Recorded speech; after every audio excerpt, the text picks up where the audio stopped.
This is Dr. V. Maria Antoniette Martin, Assistant Professor, Department of Information Technology, St. Joseph's College, Trichy. I am here to discuss about RMI.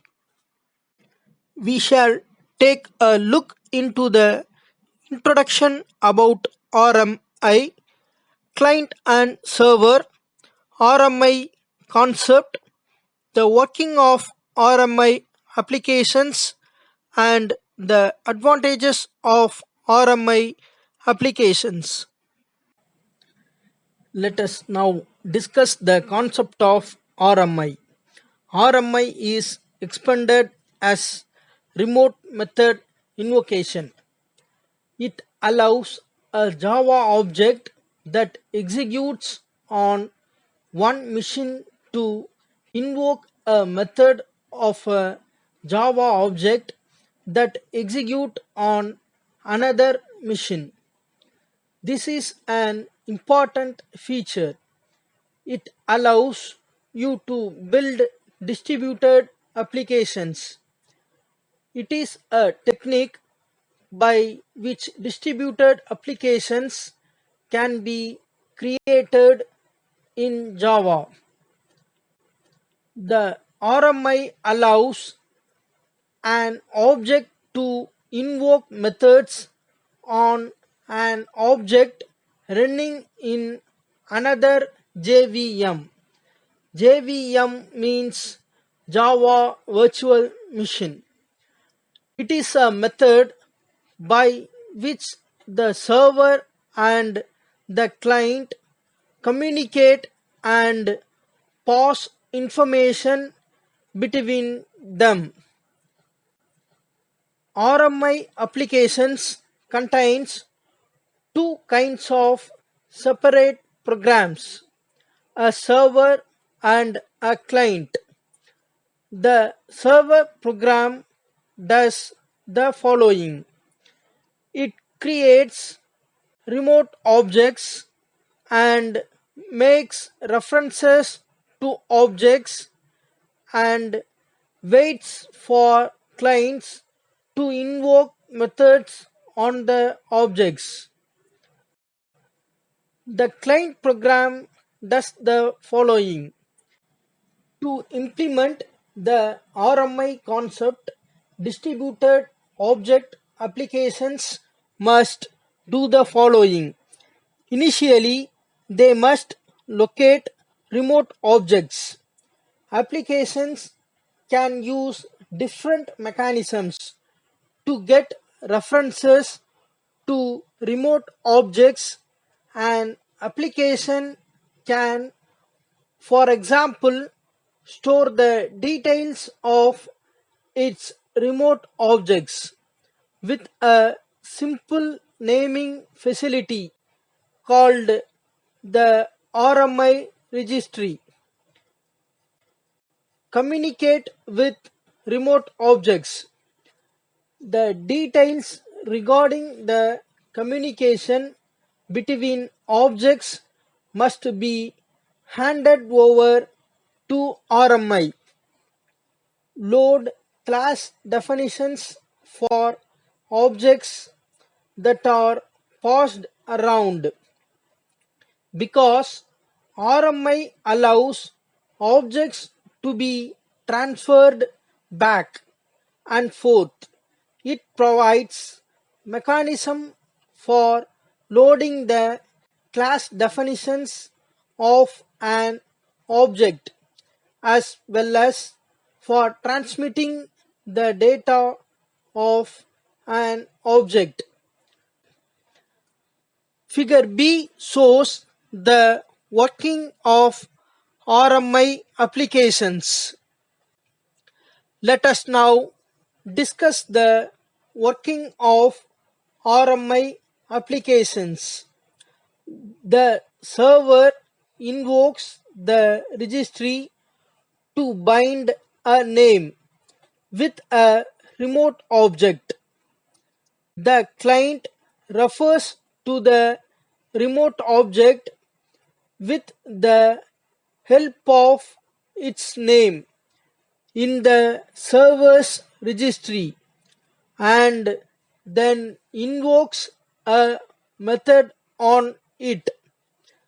The figure B also shows that the RMI system uses an existing web server to load class definitions from server to client and from client to server for objects when needed. Let us now discuss the advantages of RMI applications. They are object oriented. RMI can pass full objects as arguments and return values, not just predefined data types. They exhibit mobile behavior. RMI can move behavior from client to server and server to client. They are safe and secure. RMI uses built-in Java security mechanisms that allow your system to be safe when users download implementations. RMI uses the security manager defined to protect systems from applets to protect systems and network from potentially harmful downloaded code.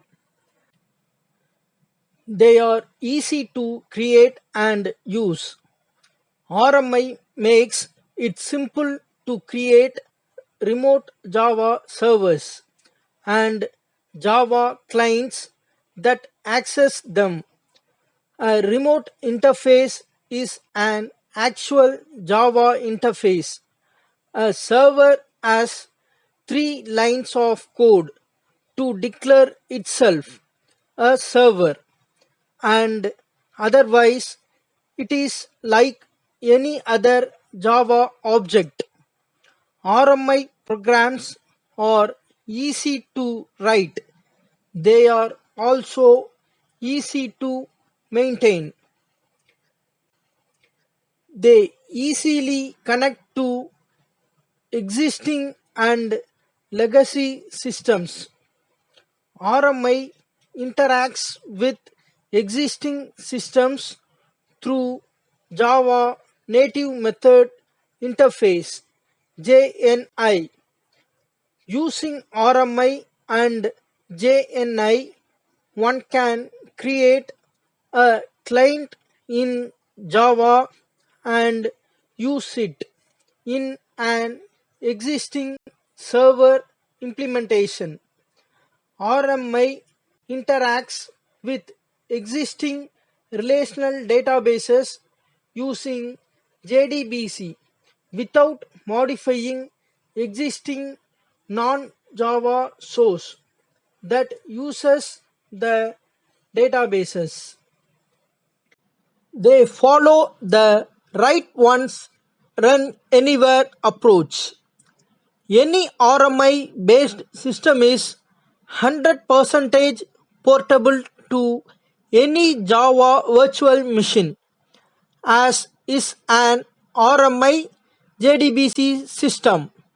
If RMI JNI is used to interact with an existing system, the code written using JNI will compile and run with any Java virtual machine. It uses distributed garbage collection. Uses its distributed garbage collection feature to collect remote server objects that are no longer referenced by any clients in the network. It offers parallel computing.